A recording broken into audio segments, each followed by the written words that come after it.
کراچی میں ریسنٹلی چوریاں زیادہ بڑھ گئی ہیں اور رمضان کے مہینے میں میرے دوستوں کے موبائل چھنے اور ایک دوست کو گولیاں بھی لگی ہیں اور نیوز پہ آپ دیکھ رہے ہوں گے کئی لوگ مر بھی رہے ہیں. آج ہم اس کو اسلامک اینگل سے دیکھتے ہیں کہ اللہ کا اس بارے میں کیا حکم ہے. قاتل کے بارے میں اللہ نے کہا قصاص میں زندگی ہے، یعنی جس نے قتل کیا اس کو قتل کیا جائے گا. اب قصاص میں زندگی کیوں ہے؟ کیونکہ جب کوئی چور قتل کرنے کی کوشش کرتا ہے کسی کو تو اس کے ذہن میں یہ قانون ہوگا کہ اگر میں نے کسی کو قتل کیا تو بدلے میں مجھے بھی قتل کیا جائے گا. مگر اس بارے میں سوال اٹھتا ہے کہ یار اسلامی نظام آ گیا تو آدھے لوگ تو لٹکے ہوئے ہوں گے. تو ایسا نہیں ہے آدھے لوگ دنیا کے لٹکے ہوئے ہوں گے، کیونکہ اسلام کو جب آتے تو اس کا خالی سزائیں نہیں آتی بلکہ پورا کمپلیٹ اسلام کا اکنامک سسٹم بھی آتے جس میں کیپٹلزم کی طرح پیسے سمٹ کے کچھ خاص جگہوں پہ نہیں آتا. ہمارا زکوٰۃ کا نظام ہے اور ہمارا فنڈس کلیکٹ کرنے کے جو طریقے ہیں اس میں لوگوں پہ بوجھ نہیں پڑتا. تو ایسا ایجوکیشن سسٹم ہوگا جس سے ایسی پرسنالٹیز آئیں گی جو بہت اچھے طریقے سے کلچر ہوئی ہوں گی. تو اسلام کو ہمیں کمپلیٹ پکچر میں دیکھنا ہے کہ دوسری چیزیں بھی ساتھ میں ریلیف دیا جائے گا. مگر اس کے باوجود بھی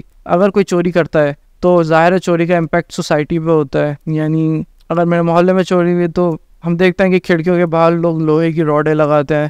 روڈ پہ گڈھا ہو پھر بھی اندھیرے میں تیز چلانے کی کوشش کرتے ہیں کہ چلو گڈھے میں بائک گرنے کا خطرہ ہے لیکن مجھے مجبوراً بھگانی ہے بائک کیونکہ اس وقت موبائل میرا چھن سکتا ہے. تو جس طرح چوری کا اثر پوری سوسائٹی پہ ہوتا ہے اسی طرح اگر پبلکلی سزا دی جائے تو اس کا اثر بھی ہر جگہ ہوتا ہے.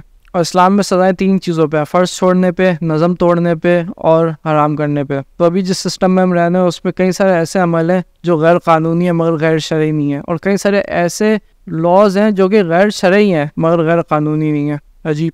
تو ایز اے مسلم ہمیں یہی دیکھنا چاہیے کہ جرم وہ ہے جو اللہ کے نزدیک جرم ہے. جس کو شرعی سزائیں مل جاتی ہیں وہ قیامت والے دن اللہ کے عذاب سے محفوظ ہو جاتا ہے. تبھی ہم دیکھتے ہیں نبی صلی اللہ علیہ وسلم کی زندگی میں کسی سے زنا بھی ہو جاتا تھا تو وہ آگے بتاتا تھا کہ مجھے سزا دو. مگر آج ہمارے اوپر وہ سسٹم بھی نہیں ہے جو ہمیں پاک کر سکے. اب سزاؤں کی 4 ٹائپس ہیں اسلام میں. پہلا حدود، جس کی سزا دینا اللہ کا حق ہے، یعنی چور کے ہاتھ کاٹنا یا پھر بدکار مرد یا عورت کو 100 کوڑے لگانا. اور ان سزاؤں میں کوئی معافی نہیں ہے. نبی صلی اللہ علیہ وسلم کی ایک حدیث سے پتہ چلتا ہے جس میں انہوں نے کہا کہ اگر میری بیٹی فاطمہ بھی چوری کرتی تو میں اس کے بھی ہاتھ کاٹتا. دوسرا ہے قصاص. وہ حرام عمل کرنے کے نتیجے پہ انسان پہ عائد ہوتی ہیں جس کا بدلہ لینا انسان کا حق ہے، مگر جس پہ ظلم ہوا وہ چاہے تو بدلہ لے لے یا معاف کر دے، اللہ نے اس کو یہ رائٹ دی. تیسرا تعزیر. وہ سزائیں جن کو اللہ نے قرآن و سنت میں ڈیفائن نہیں کیا بلکہ قاضی پہ چھوڑ دیا کہ وہ اجتہاد کر کے طے کریں کہ اس چیز پہ کیا سزا ملنی چاہیے. چوتھی ٹائپ ہے مخالفت. وہ سزائیں جو امت کے امیر کی نافرمانی کرنے پر ملتی ہیں، مثال کے طور پہ ٹریفک لائٹس کو فالو نہ کرنا یا اسپیڈنگ کرنا. اس پہ اگر کوئی اڈاپشن کر لیا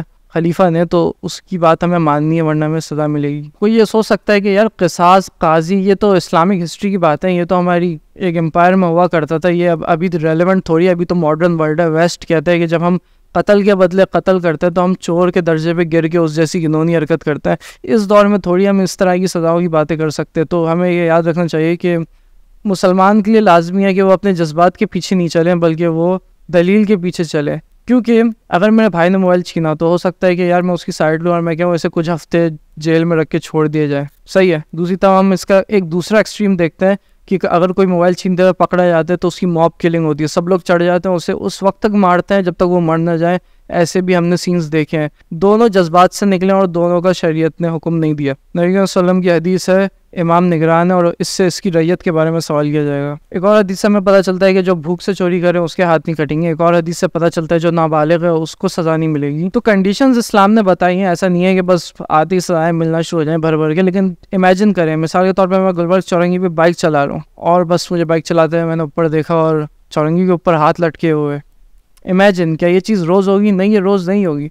کچھ سینز ہوں گے، کچھ موقع پہ سزائیں ملیں گی، اس کے بعد پورے شہر میں امن ہو جائے گا. اور رمضان میں ہم ابھی تراویح پڑھ رہے ہیں. ہم نے قرآن میں پڑھا ہے کہ نماز قائم کرو، روزہ رکھو. ہم کئی ساری چیزیں پڑھ رہے ہیں تو قرآن میں یہ والی آیت بھی تو آ رہی ہے نا کہ چور مرد ہو یا عورت اس کو ہاتھ کاٹو. اور اللہ نے قرآن میں یہ بھی کہا ہے کہ اگر ہم آدھا قرآن لے لیں گے اور آدھا قرآن چھوڑ دیں گے تو ہم دنیا میں بھی ذلیل اور رسوا ہوں گے اور آخرت میں بھی ہمارے لیے دردناک عذاب ہوگا. جزاک اللہ.